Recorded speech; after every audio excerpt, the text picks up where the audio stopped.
You may start. 1 minute. Please.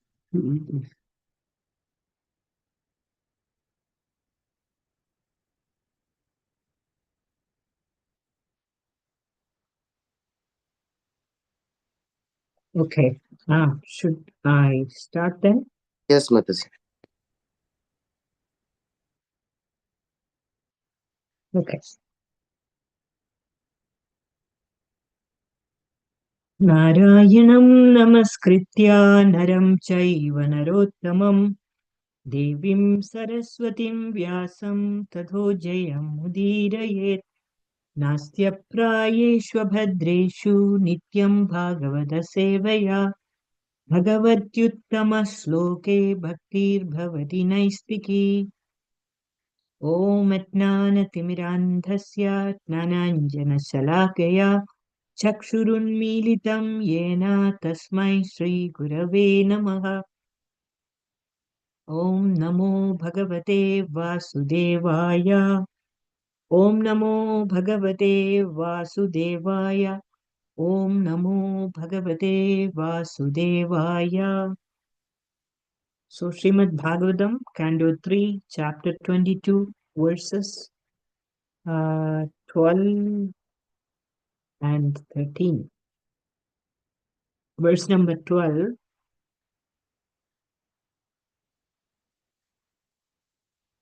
उद्यतस्य हि कामस्य प्रतिवादो न शास्यते अपि निर्मुक्तसङ्गस्य कामरक्तस्य किं पुनः उदतस्य हि कामस्य प्रतिवादो न शिष्यते अपि निर्मुक्तसङ्गस्य कामरक्तस्य किं पुनः उद्यतस्य हि कामस्य प्रतिवादो न शक्यते अपि निर्मुक्तसङ्गस्य कामरक्तस्य किं पुनः उदतस्य, which has come of itself, he in fact kamasya, of material desire, prativada, the denial, na, not, sashyate, asashyate, to be praised, api, even, nirmukta, of one who is free, sangasya, from attachment, kama, to sensual pleasures, raktasya, of one addicted, kimpuna, how much less. Um, Translation and purport by His Divine Grace Srila Prabhupada. Srila Prabhupada ki jai. To deny an offering that has come of itself is not commendable, even for one absolutely free from all attachment, much less one addicted to sensual pleasure. Repeating it again. To deny an offering that has come of itself is not commendable, even for one absolutely free from all attachment, much less one addicted to sensual pleasure. Purport by Srila Prabhupada. In material life, everyone is desirous of sense gratification. Therefore, a person who gets an object of sense gratification without endeavor should not refuse to accept it. Kardama Muni was not meant for sense gratification, yet he aspired to marry and prayed to the Lord for a suitable wife. This was known to Swayambhuva Manu. He indirectly convinced Kardama Muni. You desire a suitable wife like my daughter, and she is now present before you. You should not reject the fulfillment of your prayer. You should accept my daughter. Verse number 13.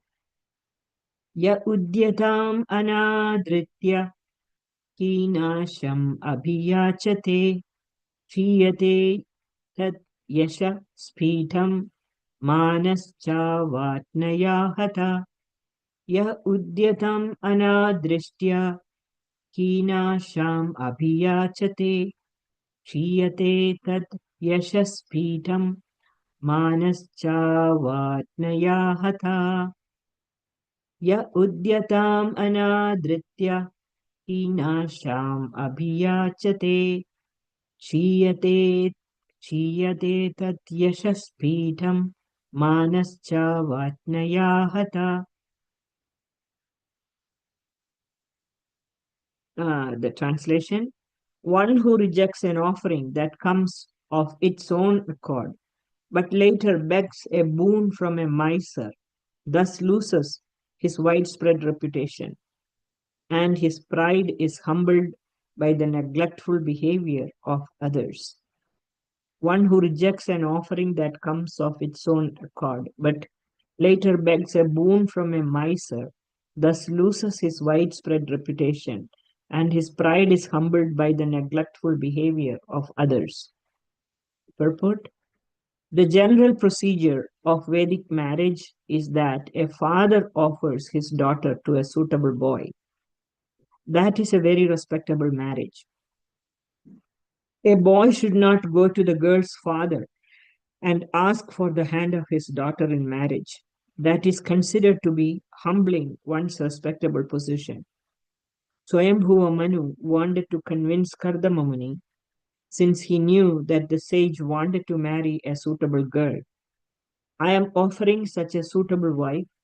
Do not reject the offer, or else, because you are in need of a wife, you will have to ask for such a wife from someone else who may not behave with you so well. In that case, your position will be humbled. Another feature of this incident is that Swayambhuva Manu was the emperor, but he went to offer his daughter, his qualified daughter, to a poor Brahmana. Kardama Muni had no worldly possessions.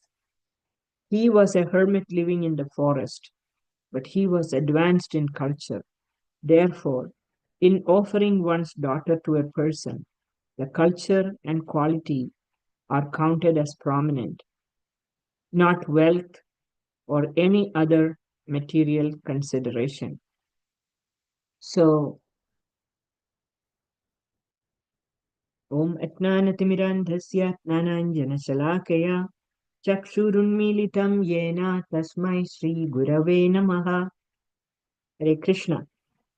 So, this verse, starting from 9 through 14, here, this is about Swayambhuva Manu offering his most qualified daughter, Devahuti. She had two brothers, the two very well-known and very valiant Kshatriya kings. Her brothers were Priyavrata and Uttanapada. And naturally, she's coming from a very prestigious family. All in all, if you look at it, you can see Devahuti herself was highly qualified by her personality, by her character, by her beauty, everything one can think about. She was extraordinary. But when she heard about Kardama Muni, a great sage, living in great austerities at the banks of this lake called as Bindu Sarovar, her heart was captivated hearing about his qualities, and so she wanted to marry him alone. Being the daughter of the great emperor Swayambhuva Manu, she could have chosen anyone. She could have chosen a prince coming from some other dynasty. She could have chosen wealth. She could have chosen opulence. But she decided to choose Kardama Muni, an ordinary, a sage living in the forest. Her choosing such a personality shows again her extraordinary character. She was exquisitely beautiful as well. In one of the upcoming verses, in one of the upcoming verses, you will see Kardama Muni himself saying that once there was a Gandharva by name Vivavasu who was traveling in his aeroplane above the palace of Swayambhuva Manu, and he happened to see Devahudi playing with a ball on the terrace of the palace, and he was captivated by her beauty, and he lost control and he fell from his aeroplane. That was the beauty of Devahuti. And yet she was attracted to the saintly qualities of Kardama Muni and not to any rich king or anyone else. So this is why it speaks volumes about how her qualities as well as how perfectly qualified she was to be the wife of such a saintly person like Kardama Muni. In these two verses, Swayambhuva Manu is presenting some of the reasons why Kardama Muni should accept his daughter as his wife. Srila Prabhupada is writing in the purport about the Vedic custom of offering a daughter's hand to a suitable husband or to a suitable boy. And you can see that considering Swayambhuva Manu's position, we can understand, what a great emperor he was, what position he had in life. And he took a humble position, and he offered his one and the only, very precious daughter to this sage who has completely renounced everything and who was living in the forest in very austere conditions.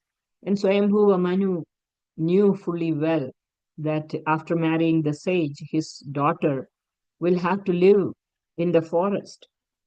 So, in all these verses from 9 through 14, Swayambhuva Manu is listing all the reasons why Kardama Muni should accept Devahuti as his wife.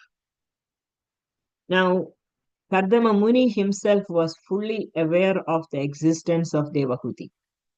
This you can see in future verses where he is mentioning about her qualities and about how this Gandharva fell from the airplane, and all these things indicates that Kardama Muni was fully aware of the existence of Devahuti, but he did not break the Vedic custom. He could have gone and asked Swayambhuva Manu for her hand, but he waited.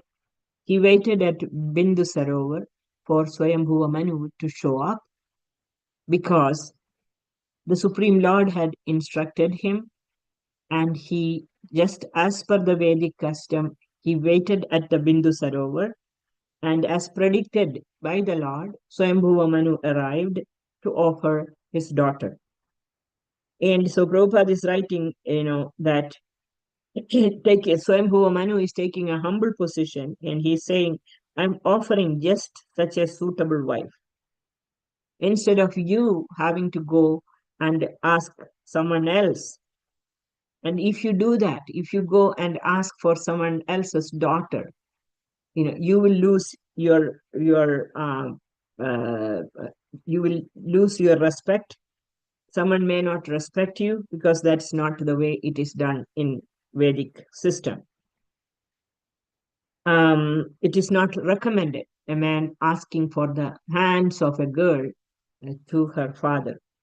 Srila Prabhupada is also writing, bringing to light the fact that Swayambhuva Manu was the emperor, and yet, even though he being an emperor, he yet went out of his way, or you can say that he could have been proud, but that's not what you see in the character of Swayambhuva Manu.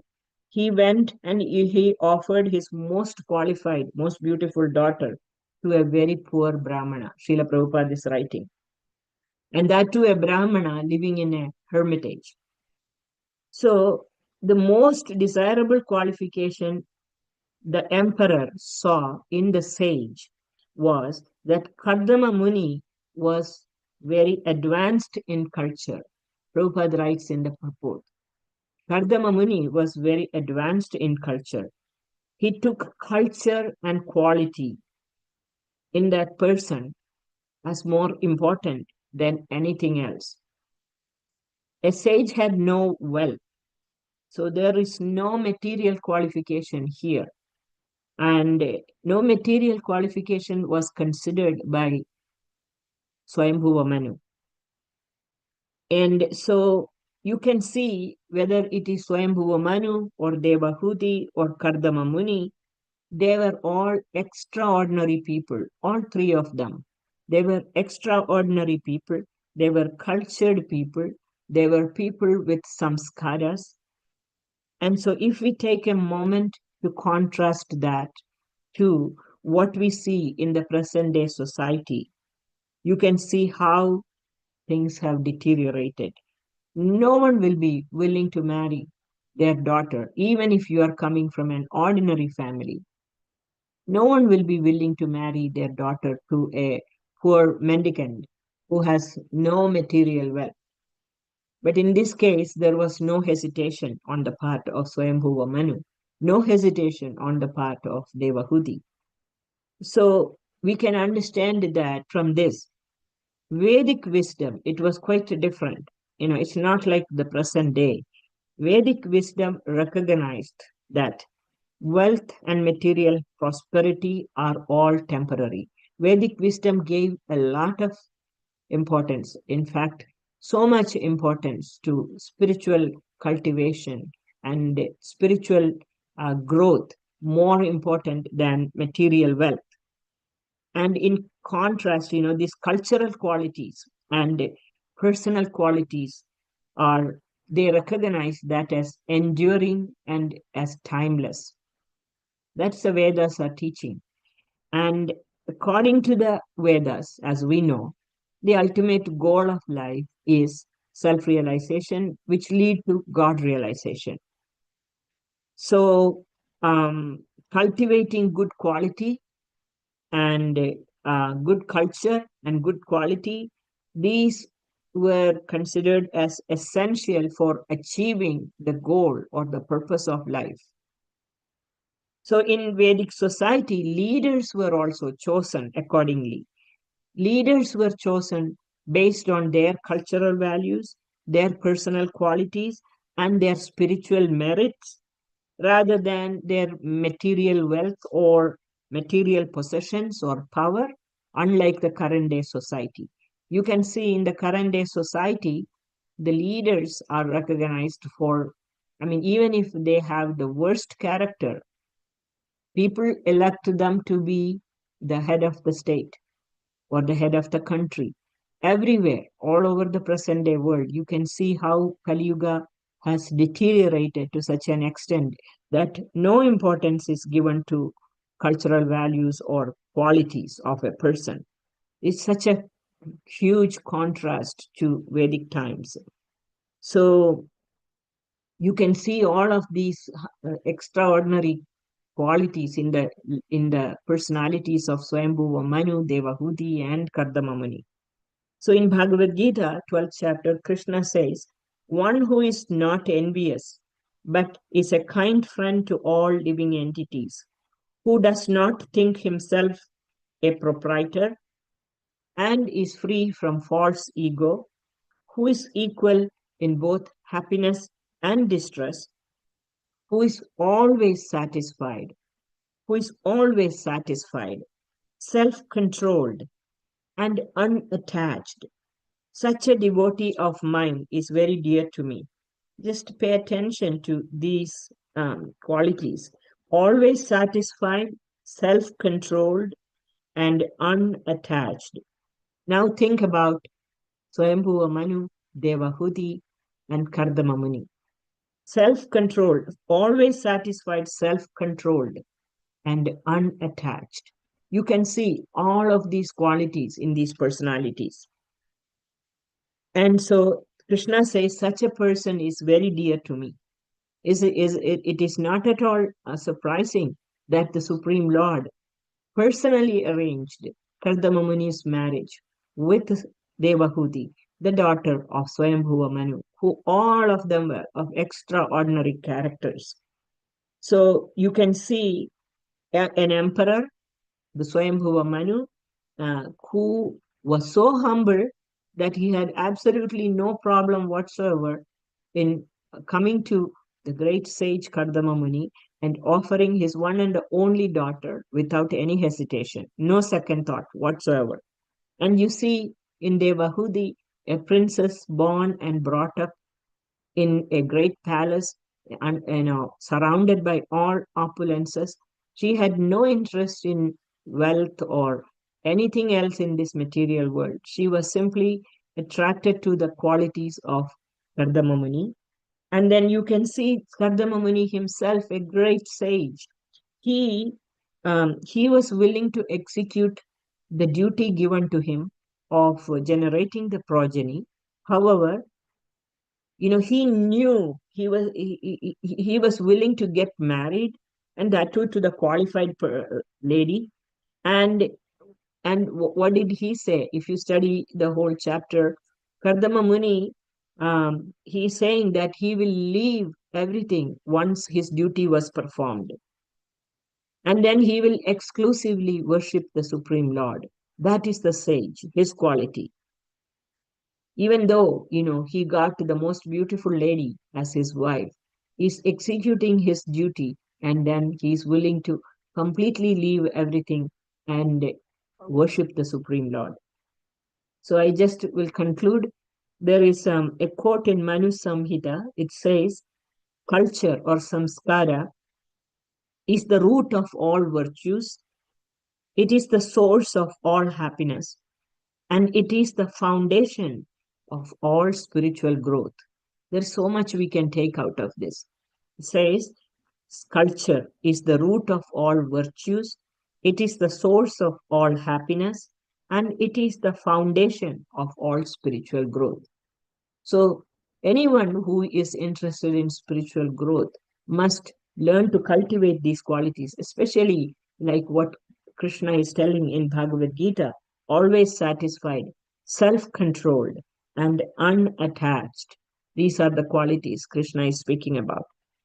In Chandogya Upanishad, and there is a quote, it says, the self is not attained by one who has not cultivated culture or samskara and personal qualities, guna.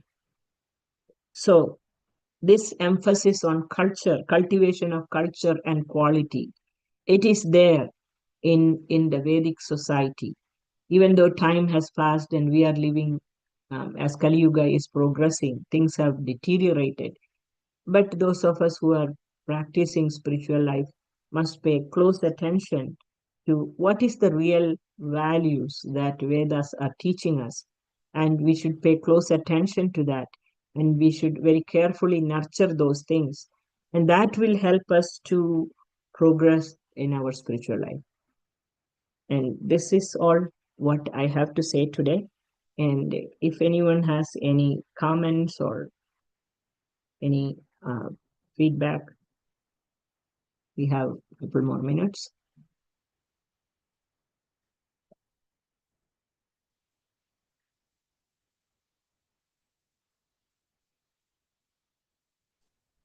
Hare Krishna. Yes.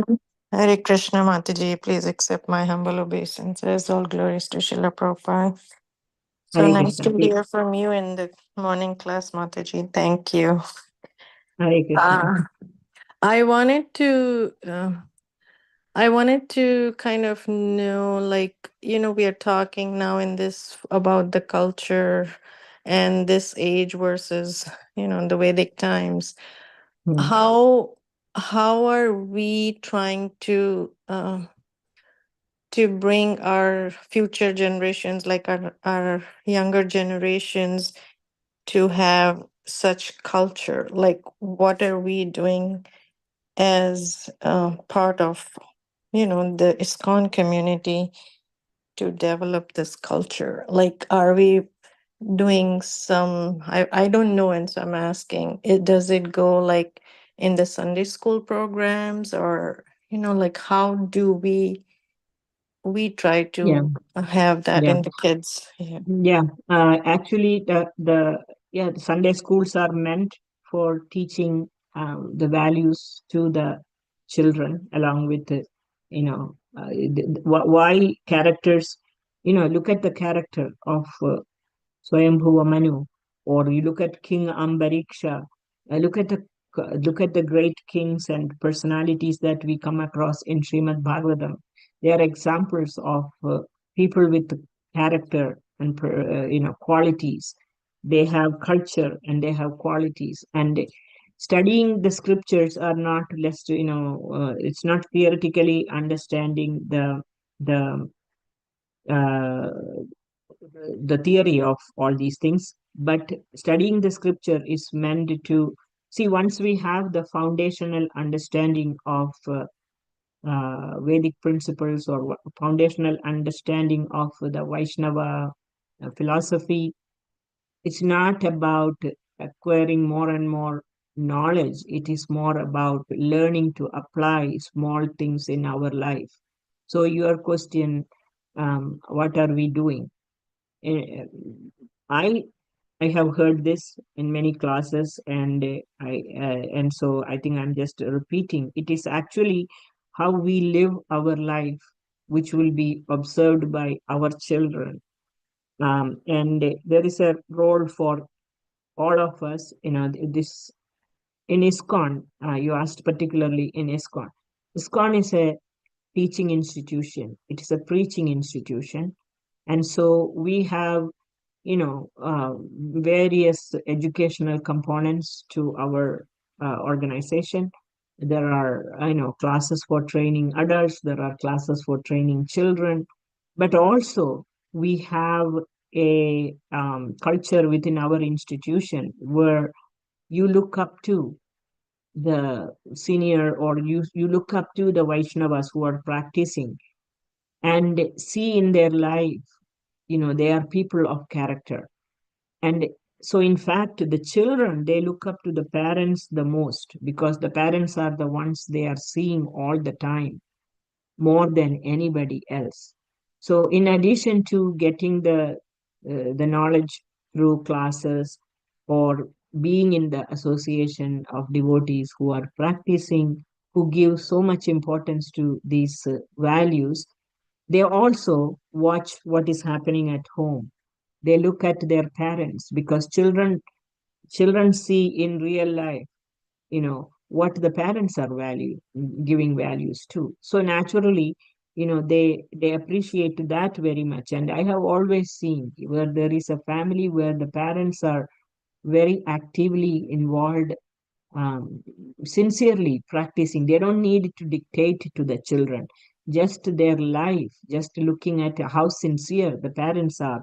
The children get inspired, and they will never give up those values if they grow up in that environment. And of course, so this is why it takes a whole village to bring up a child, a whole village, because what they are learning in the association of devotees. They are looking up to the devotees. They are seeing in the class that is offered to them. They have their peer group, the same age group children who are growing up, and then they see it in their parents.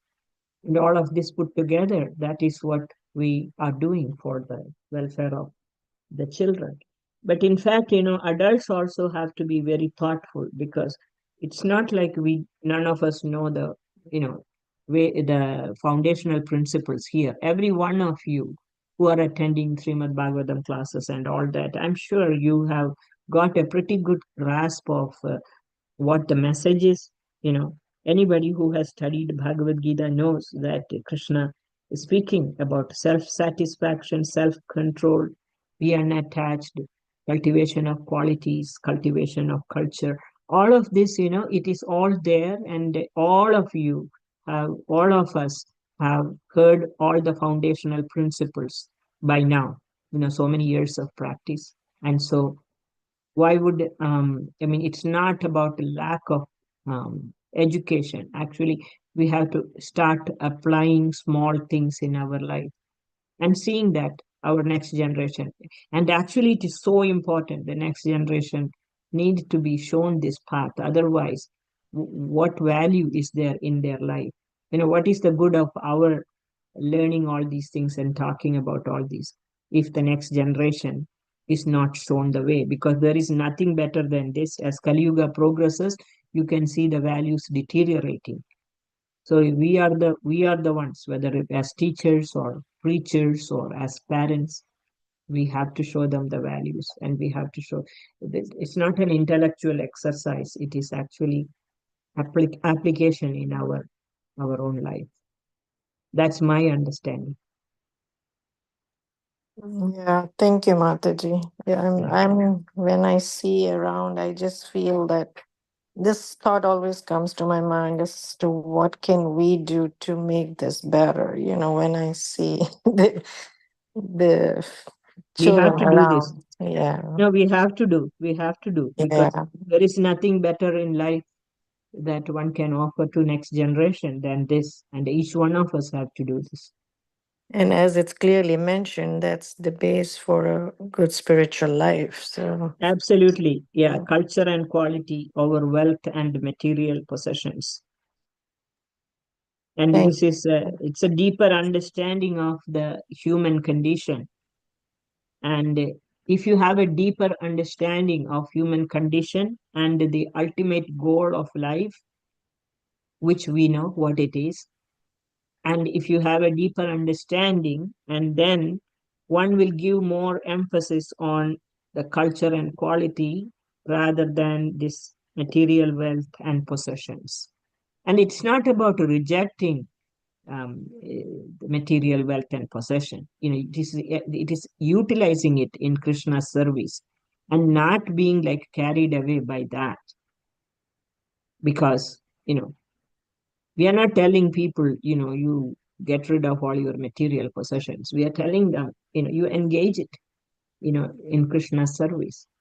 And therefore, then one will make progress. But, the thing is, the quality of the leaders of the countries, various countries, look all around the world. yeah. Nobody is looking at the quality or the personality, what to call it as their character. Character is completely gone. And here's one last thought, interesting.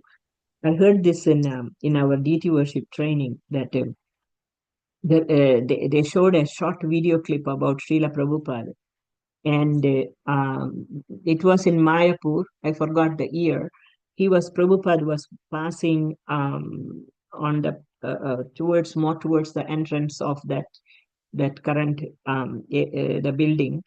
And there was at that time, I think there was so much construction going on, and there was a dirty toilet, and the toilet was really, really in bad shape. So Prabhupada was passing by, and he called his disciples. He was really upset seeing that the place was so smelly, and he told them, what is this? You guys need to clean it up. Or he was really heavy, and he brought this up in his class, and he said, one who is in the mode of goodness cannot tolerate, passion and ignorance. In other words, you pass by something which is really ugly and really dirty, and you don't even say one thing. That means what? That means that we are not aware of that. And he said, the quality of goodness, sattva guna and sattva guna do not clash, but sattva guna and rajoguna will clash. Sattva guna and tamo guna will clash. In other words, like heat and cold, they're opposing qualities. They can, there is friction. Similarly, one who is in sattva guna cannot live in an environment which is tamo guna. You will have to say something about that. And this is the topic about cleanliness, for example. If you are brought up in Vedic culture and you are taught the importance of cleanliness, and it is good for your spiritual life, and you see something dirty, either you will do something about it, or you will say something about it. Because if you put up with that, that means you are just fine. Meaning, that is our mentality. You see, when you see, I have seen one time Rompa Swami Maharaj come, and he will put his finger and he will wipe the windowsill, or on a tabletop, or the edge of the altar. I saw him stop his class one day, and then he called Dhananjay Pandit Prabhu and said something to him. And later I understood what he said was that the edge of the altar, where that wooden railing is there, he asked him to clean it, just dust. And so 200 of us will go there, and we are offering obeisances, getting up and going. We looked at the deity, but we didn't look at the surroundings. We never even see. We wouldn't even lift our little finger to wipe that place clean. But one who is who is fully aware of the quality of goodness, one will open one's eyes and see and do something about it. This is because quality of that goodness, it cannot tolerate the the lower qualities. And this is what you call it as practical life. How do you apply? The moment you see something dirty lying there, pick up the broom and sweep it. And if we ignore it, that means we are first of all not aware of it. And if you are not aware of it, how can you do anything? So it is not about theoretical knowledge. These days, there is so much reference information available on the internet. People can go and search anything and read anything. There is no end to that. And from whom or what, it doesn't matter.